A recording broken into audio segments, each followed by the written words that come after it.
किसी गांव में, जहां अजब गजब की कई कहानियां फैली हुई थीं, वहां एक रहस्यमय चुड़ैल की कहानी बाकी रह गई थी।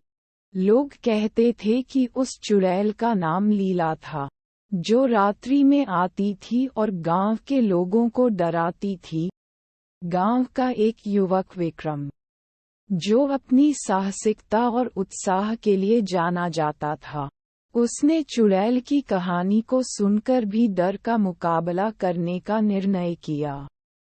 वह तय किया कि चुड़ैल के रहस्य को सुलझाने के लिए उसे चुड़ैल के जाल में फंसना होगा।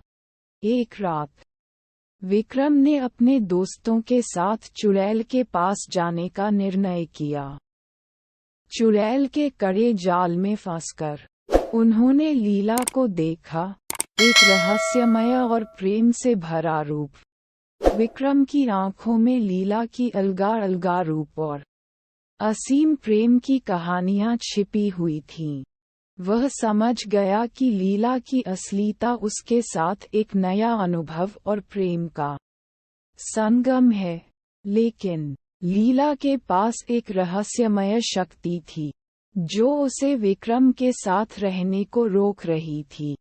चुड़ैल के रहस्य को सुलझाने के लिए विक्रम को अपने प्यार के साथ चुड़ैल की शक्ति का सामना करना पड़ा। क्या विक्रम और लीला का प्रेम रहस्य के सामने अवश्य टिक पाएगा, या चुड़ैल के रहस्य के जाल में वे खो जाएंगे? ये थी चुड़ैल की कहानी। चुड़ैल की कहानी, जो प्रेम और डर की रोमांचक उत्कृष्ट कहानी थी।